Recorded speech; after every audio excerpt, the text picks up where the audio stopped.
Pada 7 September dalam penerbangannya Jakarta-Amsterdam di atas pesawat Garuda, Munir Said Thalib meregang nyawa karena dibunuh menggunakan racun senyawa arsenik.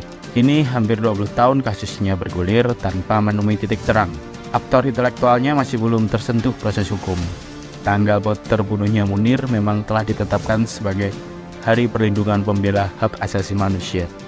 Kasus kematian Munir masih menyisakan tanda tanya. Pembentukan tim pencari fakta kasus meninggalnya Munir pada tahun 2004 oleh pemerintahan Presiden Susilo Bambang Yudhoyono menjadi langkah penting dalam upaya pengungkapan kasus Munir. Namun sangat disayangkan, penyelidikan TPF tersebut tidak pernah diumumkan secara resmi ke hadapan publik.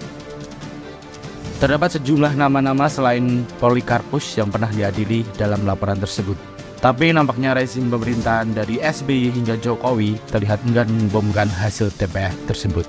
Diduga kuat pembunuhan Munir dilakukan secara sistematis karena melibatkan aktor negara seperti Badan Intelijen Negara hingga Garuda Indonesia. Sempat heboh juga di media sosial, hacker Bjorka membongkar identitas otak pembunuhan aktivis HAM Munir Said Thalib. Bjorka dan Munir pun menjadi trending topik di Twitter pada waktu itu. Trending topik ini berawal dari netizen yang menantang Bjorka melakukan pengungkapan kasus pembunuhan Munir atau Super Semar. Bjorka lalu mengungkap identitas dalam pembunuhan Munir dan melampirkan artikel terkait kasus tersebut. Bjorka menyebut dalam pembunuhan Munir adalah Muhdi Purwo Pranjono. Usai Bjorka mengunggah data pribadi Muhdi PR, tak sedikit netizen yang meragukan aksi Bjorka. Pembunuhan Munir berdampak lama pada gerakan hak asasi manusia di Indonesia.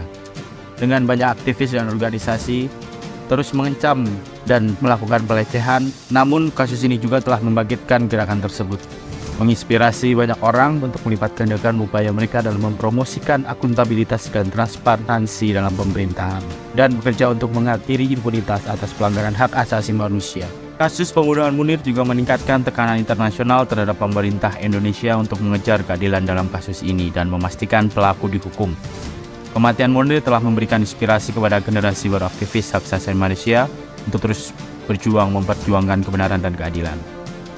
Kematian Munir menunjukkan tantangan dan risiko yang dihadapi oleh aktivis hak asasi manusia yang berani mengungkap pelanggaran hak asasi manusia.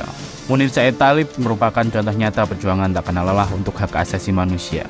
Namun kasus ini juga bagi semua orang adalah sebuah contoh untuk mendedikasikan diri mereka dalam perjuangan untuk hak asasi manusia dan kebebasan.